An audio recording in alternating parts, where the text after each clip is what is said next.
이사야 17장.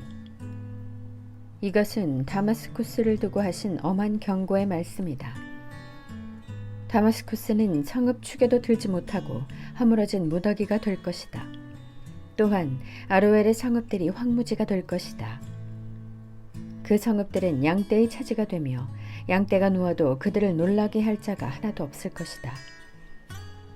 에브라임은 무방비 상태가 되고 다마스쿠스는 주권을 잃을 것이다. 이스라엘 자손에게서 영광이 사라지듯이 시리아의 남은 백성도 수치를 당할 것이다. 만군의 주님께서 하신 말씀이다. 그날이 오면 야곱의 영화가 시들고 건강하던 몸이 야윌 것이다. 그들은 곡식을 거두고 난 텅 빈 들처럼 될 것이다. 곡식을 거두는 자가 곡식을 다 거두어 버린 그 들판, 사람들이 이삭마저 다 줍고 내버린 그 들판, 이삭을 다 줍고 난 르바임 들판처럼 될 것이다. 그들은 열매를 따고 난 올리브나무처럼 될 것이다. 마치 올리브나무를 흔들 때에 가장 높은 가지에 있는 두세 개의 열매나 무성한 나무의 가장 먼 가지에 남은 네다섯 개의 열매와 같이 될 것이다. 주 이스라엘의 하나님께서 하신 말씀이다. 그날이 오면 사람들은 자기들을 지으신 분에게 눈길을 돌리고 이스라엘의 거룩하신 분을 바라볼 것이다. 자기들의 손으로 만든 제단들은 거들떠보지도 않고 자기들의 손가락으로 만든 아세라 상들과 태양 신상은 생각도 하지 않을 것이다. 그날이 오면 그 견고한 성읍들이 폐허가 될 것이다. 마치 이스라엘 자손 앞에서 도망친 히위족과 아모리족의 성읍들처럼 황폐하게 될 것이다. 이스라엘아, 네가 하나님 너의 구원자를 잊어버리고 네가 피할 견고한 반석을 기억하지 않고 이방신을 섬기려고 이방의 묘목으로 신성한 동산을 만들었구나. 나무를 심는 그날로 네가 울타리를 두르고 그 다음날 아침에 네가 심은 씨에서 싹이 났다 하여도 네가 그것을 거두어들일 무렵에는 흉작이 되어 너의 슬픔이 클 것이다. 가련하다. 저 많은 민족의 요란한 소리가 마치 바다의 파도 치는 소리처럼 요란하고 많은 백성들이 몰려오는 소리가 마치 거대한 물결이 밀려오는 소리 같구나. 비록 많은 백성이 거대한 물결이 밀려오는 것 같이 소리를 내어도 주님께서 그들을 꾸짖으시리니 그들이 멀리 도망칠 것이다. 그들은 산에서 바람에 흩어지는 겨와 같고 폭풍 앞에 흩날리는 티끌과 같을 것이다. 그들이 저녁 때에 두려운 일을 당하고 아침이 오기 전에 사라질 것이니 이것이 바로 우리를 노력한 자가 받을 몫이고 우리를 약탈한 자가 받을 마땅한 값이다. 18장.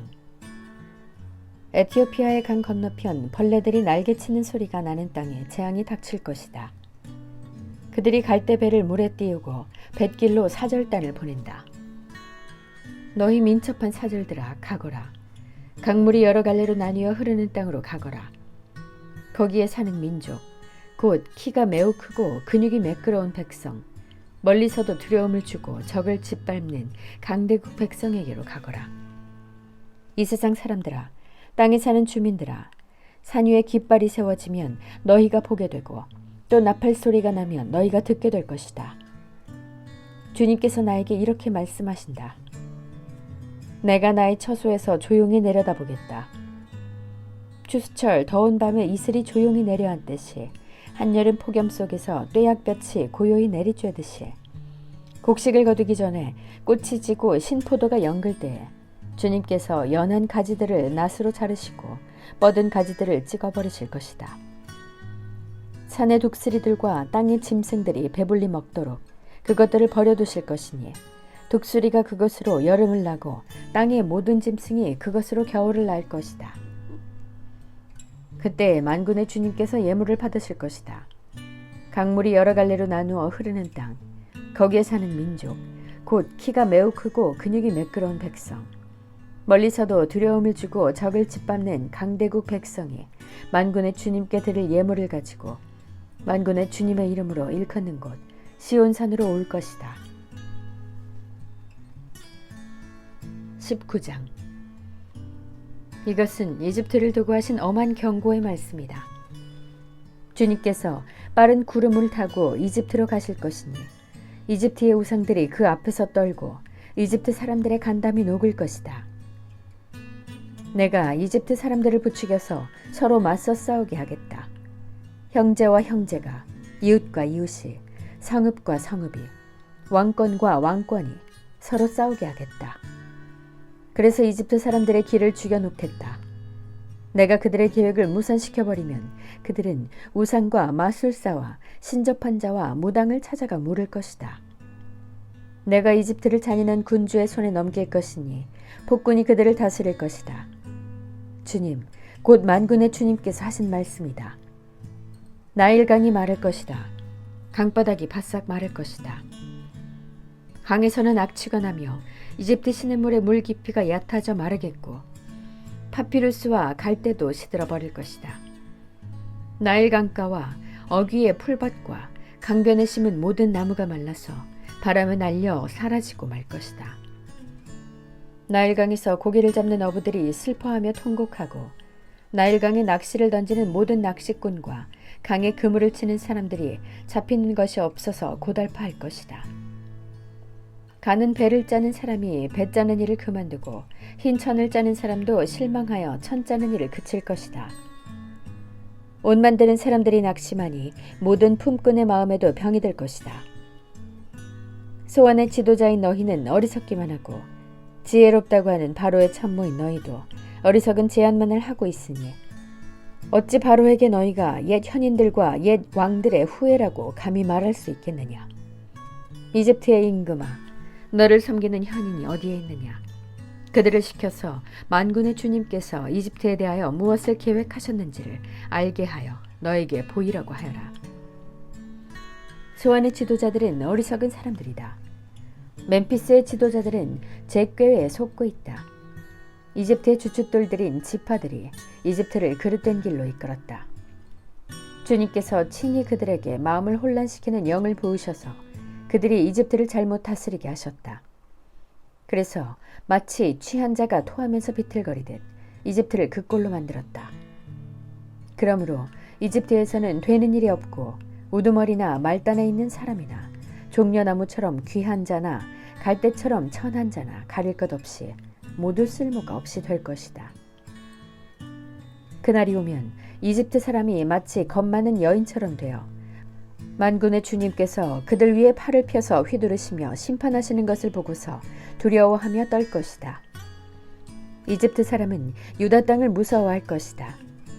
만군의 주님께서 그들을 치려고 세우신 계획을 상기할 때마다 유다라는 이름만 들어도 모두 무서워할 것이다.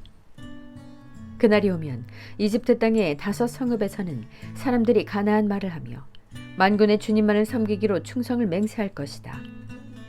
그 5 성읍 가운데서 한 성읍은 멸망의 성읍이라고 불릴 것이다. 그날이 오면 이집트 땅 한가운데에 주님을 섬기는 제단 하나가 세워지겠고 이집트 국경지대에는 주님께 바치는 돌기둥 하나가 세워질 것이다. 이 제단과 이 돌기둥이 만군의 주님께서 이집트 땅에 계시다는 징표와 증거가 될 것이다.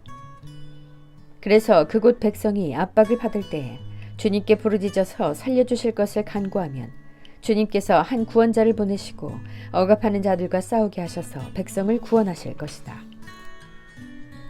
주님께서는 이렇게 자신을 이집트 사람에게 알리실 것이며 그날로 이집트 사람은 주님을 올바로 알고 희생제물과 번제를 드려서 주님께 예배하고 또 주님께 서원하고 그대로 실천할 것이다.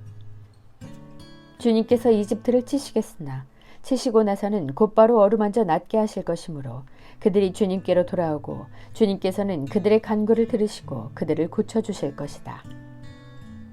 그날이 오면 이집트에서 아시리아로 통하는 큰 길이 생겨 아시리아 사람은 이집트로 가고 이집트 사람은 아시리아로 갈 것이며 이집트 사람이 아시리아 사람과 함께 주님을 경배할 것이다. 그날이 오면 이스라엘과 이집트와 아시리아 이 세 나라가 이 세상 모든 나라에 복을 주게 될 것이다. 만군의 주님께서 이 세 나라에 복을 주며 이르시기를 나의 백성 이집트야, 나의 손으로 지은 아시리아야, 나의 소유 이스라엘아, 복을 받아라 하실 것이다. 20장. 아시리아 왕 사르곤이 보낸 다르단 장군이 아스돗으로 와서 아스돗을 점령하였다. 그해 주님께서 아모스의 아들 이사야를 시켜서 말씀하셨다. 주님께서 이사야에게 말씀하시기를 허리에 두른 베옷을 벗고 발에서 신을 벗으라고 하셨다. 그래서 이사야는 말씀대로 옷을 벗고 맨발로 다녔다. 그때 주님께서 말씀하셨다. 나의 종 이사야가 3년 동안 벗은 몸과 맨발로 다니면서 이집트와 에티오피아에게 표징과 징조가 된 것처럼 아시리아 왕이 이집트에서 잡은 포로와 에티오피아에서 잡은 포로를 젊은이나 늙은이 할 것 없이 모두 벗은 몸과 맨발로 끌고 갈 것이니 이집트 사람이 수치스럽게도 그들의 엉덩이까지 드러낸 채로 끌려갈 것이다. 그리하여 에티오피아를 의지하던 자들과 이집트를 그들의 자랑으로 여기던 자들이 두려워하고 부끄러워할 것이다. 그날이 오면 이 해변에 사는 백성이 이렇게 말할 것이다. 우리가 의지하던 나라 아시리아 왕에게서 구해달라고, 우리를 살려달라고 도움을 청한 나라가 이렇게 되었으니 이제 우리가 어디로 피해야 한단 말이냐. 아멘.